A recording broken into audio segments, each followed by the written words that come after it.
Buenos días, muchas gracias a todos los que tuvieron la amabilidad de ver mi video anterior. Este es un segundo momento explicativo. Si bien la primera parte fue más en el sentido de una charla, de una plática, fue mucho más una cuestión de testimonio. Esta segunda parte, gracias a compañeros del hospital que me hacían mención, sobre todo el doctor Andrés, que le agradezco que me hiciera mención del aspecto académico, y también, bueno, el maestro Miguel, hacer una segunda intervención un poquito más académica. Vamos a poner algunas transiciones, algunas láminas para ir explicando.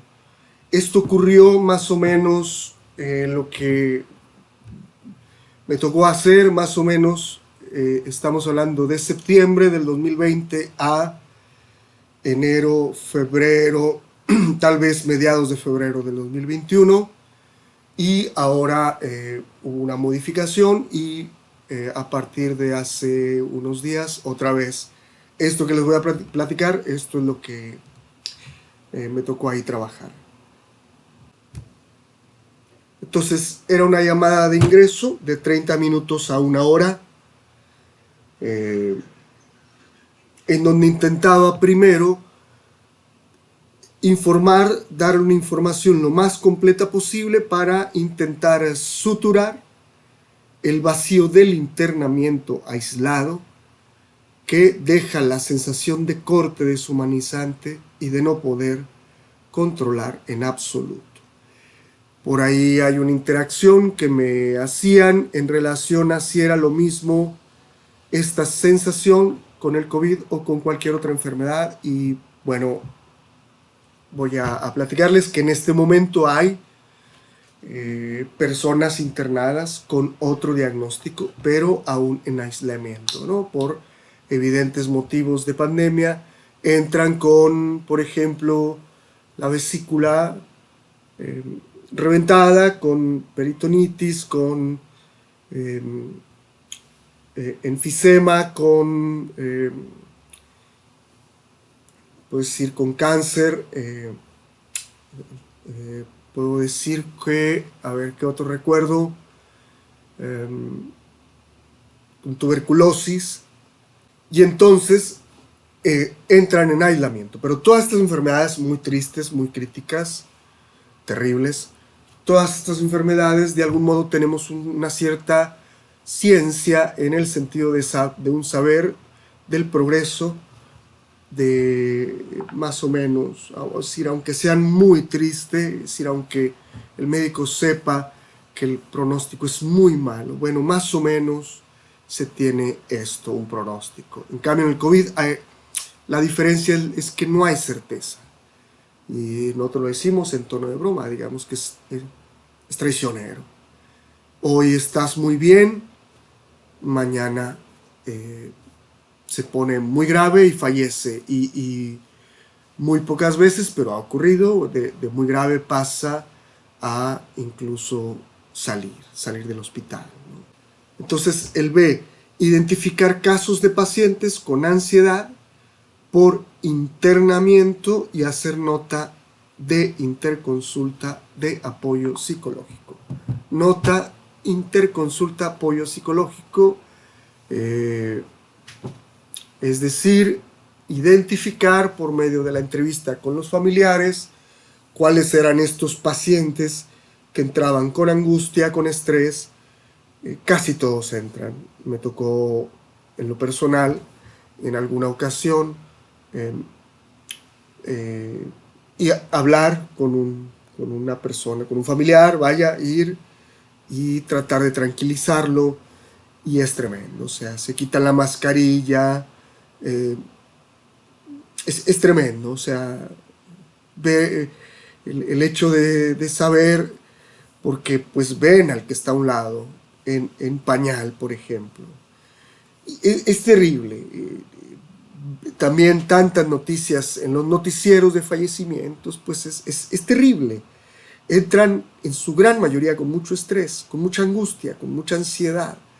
Tratan pues de alentar esto.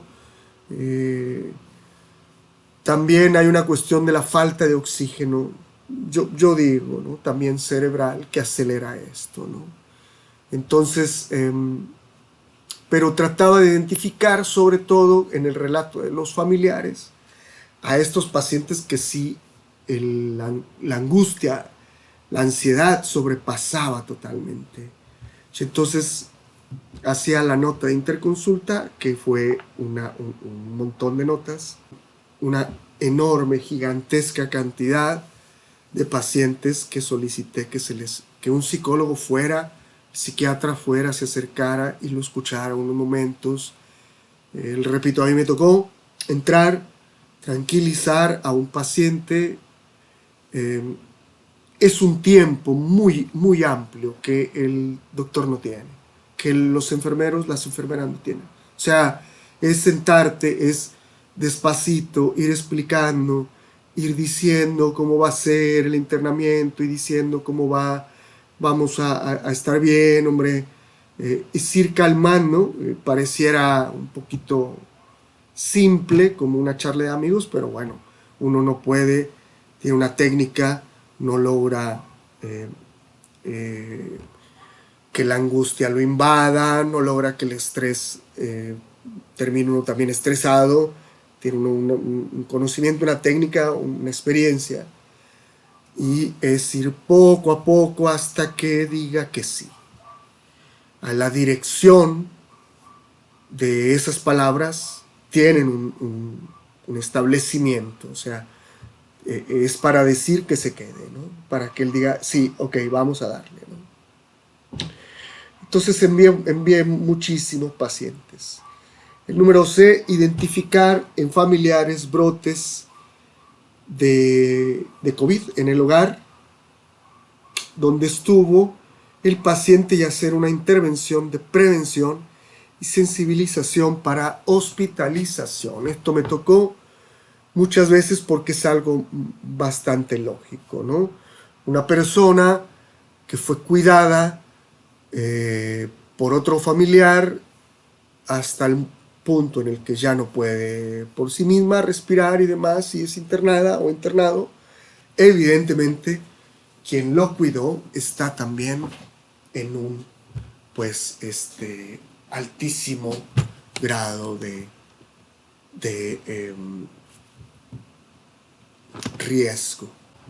Entonces me tocaron dos experiencias, muchas, pero yo recuerdo dos grandes, grandes experiencias en donde le preguntaba, bueno, ¿y quién cuidaba a esta señora, una viejita? Y me dicen, bueno, pues una hija, ¿no? Puedo hablar con esta hija y me dicen, está con un tanque de oxígeno. Ahí en el hogar, ¿verdad? Entonces me permiten hablar con ella, les pido por favor que me permitan hablar con ella, hablamos media hora, no quería internarse. El saber, en este caso, vamos a decirlo así, que la abuela estaba muy grave y que ella, quien la había cuidado, pues podía correr con la misma suerte, pues era un temor gigantesco, ¿no? Después de media hora de lidiar con su angustia, la pude convencer de que ingresara al hospital y bueno,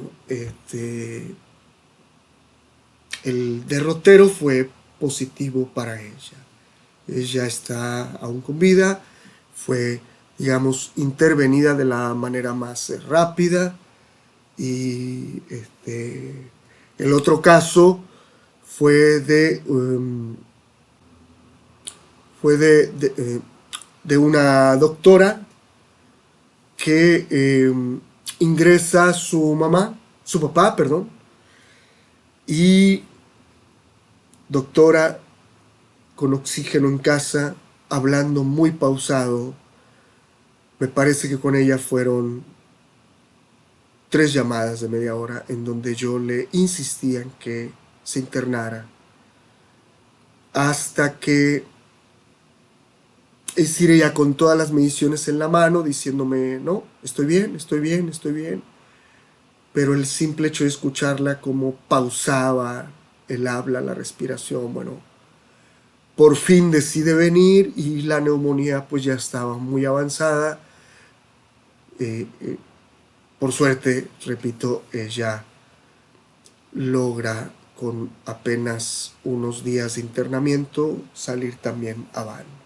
Entonces el siguiente punto es identificar en familiares casos de angustia, estrés, incapacitante o ansiedad por internamiento de paciente. Bueno, muchos casos, muchos en los que el familiar estaba totalmente deshecho. O sea, hay que decirlo, el paciente, yo tuve muy poca interacción con los pacientes, fue mucho más con los familiares. Eh, todos los fenómenos de angustia, de estrés, de depresión, de todo esto, de ansiedad, se ve en los familiares, bueno, claro, porque el paciente bueno, en su gran mayoría es sedado y dormido y puede durar 2 meses sin saber absolutamente nada, que esto es otro fenómeno que vamos a ver más adelante. Pero esos 2 meses y medio, 3 meses, los familiares están totalmente en la angustia incapacitante, total y completa. Eh, no sabe nada. Recuerdo una mujer que llegó a Monterrey a trabajar junto con sus 2 hermanos, uno mayor y uno menor. Los dos se enferman de COVID, los dos son hospitalizados y el mayor fallece el domingo. El miércoles le llaman para decirle que su madre en Veracruz había fallecido. Tenía ella que irse rápidamente a identificar el cuerpo. Sale el jueves por la noche y el viernes en la mañana, aún con el teléfono apagado y sin haber llegado a su casa, yo le hablo para decirle que el hermano menor había fallecido. Entonces, cuando por fin llega, prende su celular y puedo hablar con ella, ustedes sabrán lo que tuvimos que invertir de tiempo después de que el médico le da la noticia de que su hermano menor, en pocas palabras, el último pues que le quedaba, había fallecido. No lo estoy diciendo esto por romantizar otra vez, hay muchos otros casos tremendos.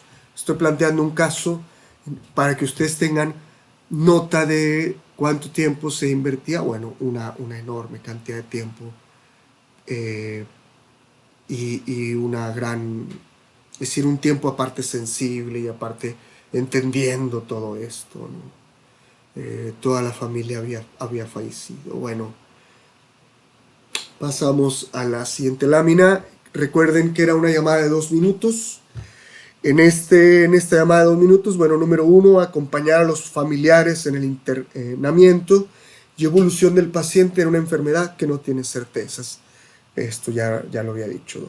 2, identificar en el caso de fallecimiento del paciente familiares que requieren apoyo, en este caso fue espiritual. 3, identificar en pacientes egresados si requieren apoyo en su rehabilitación o sus consecuencias. De nuevo, se encontró apoyo espiritual, además del psicológico. Voy a pasar a explicarlo. Entonces, el paciente egresa. Hay pacientes que egresaban así. No recuerdo nada, no sé nada, no sé qué pasó. De hecho, sus relatos son como estoy alentado, estoy aturdido, no logro tener fuerza, van en silla de ruedas, llegan a su casa, se sientan y ponen la televisión y pueden ver todas las series completas, descansando mientras se van recuperando poco a poco. En el mejor de los casos. en otros salen con esta cuestión de inestabilidad completa. Entonces, al momento de egresar, es decir, el médico, cuando me pedía que le ayudara a hacer el enlace, yo le preguntaba ¿para qué? Me dice, va a hacer un egreso. En ese instante hacía mi llamada de 2 minutos para decir si hay un problema, por favor, llámenme. Se requirió de darle seguimiento, pero como no es una cuestión hospitalaria, yo tuve que buscar apoyo. Aquí tengo que decir, no soy ni religioso, ni creo en ninguna religión, ni nada por el estilo, pero no encontré a nadie que apoyara de manera gratuita y de manera, sin importar que le pasara 4, 5, 6. Encontré 3 personas, 2 de ellas católicas, varones, y una de ellas protestante, mujer, quienes brindaron algo que ellos llamaron, el primero lo llamó acompañamiento espiritual, el segundo fue una cuestión de tanatología, y el tercero le llamó algo así como rehabilitación espiritual, la tercera, la mujer. Bueno, los encontré a ellos por azar, porque la vida es así, de azarosa.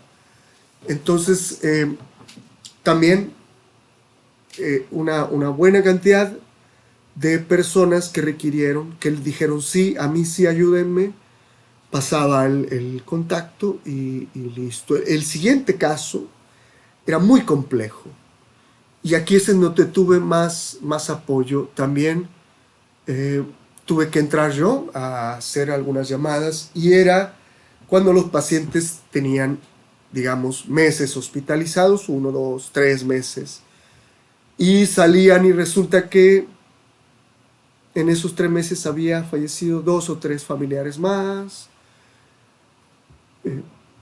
Su pareja en 2 ocasiones tocó, bueno, la esposa, las 2 veces fue la esposa quien abandona.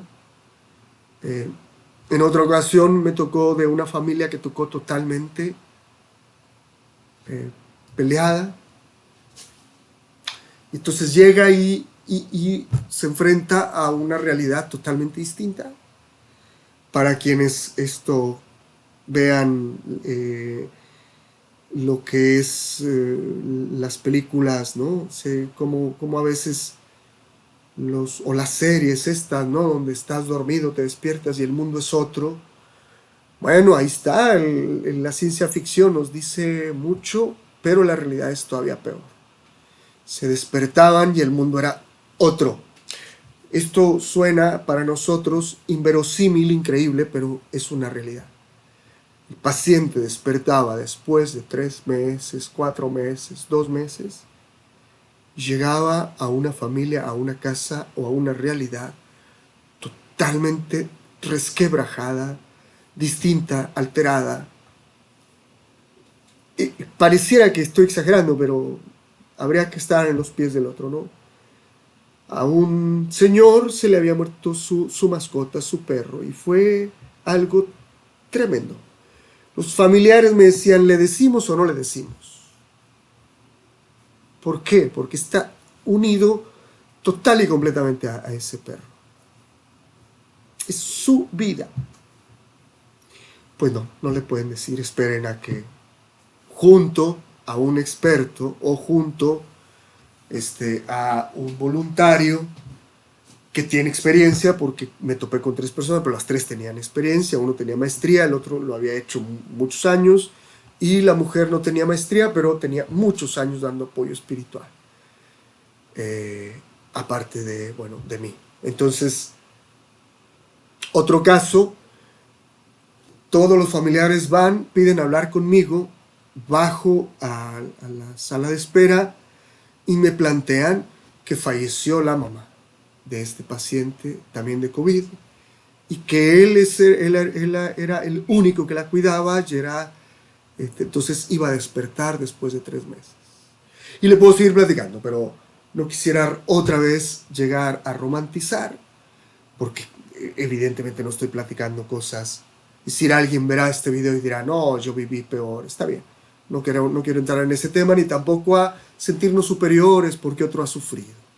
Ni tampoco decirles pobrecito. Estamos aquí planteando una cuestión de una interacción, de un trabajo que falta en los hospitales, sea o no COVID. No quisiera terminar con estas palabras, estoy un poquito forzado a decirlo, pero la atención psicológica en todos los hospitales, no hablo de México, no hablo de Monterrey, hablo de el mundo, básicamente se deja hasta el último. Y lo que me tocó vivir es que no es así. El aspecto psicológico es fundamental. Yo diría que es un tiempo, una técnica, un saber que no tiene otro, que no tiene el médico, la doctora, que no tiene la enfermera, que no tiene el enfermero, que no tiene la trabajadora social, y que hace falta, que está el hueco sin saturar. El aspecto, como usted le quiera llamar, hay quien le dice salud mental, bueno, el estado espiritual, el estado afectivo, eso no existe. Muy bien, espero haberlo presentado ahora sí de manera académica y que haya servido esto como una clase.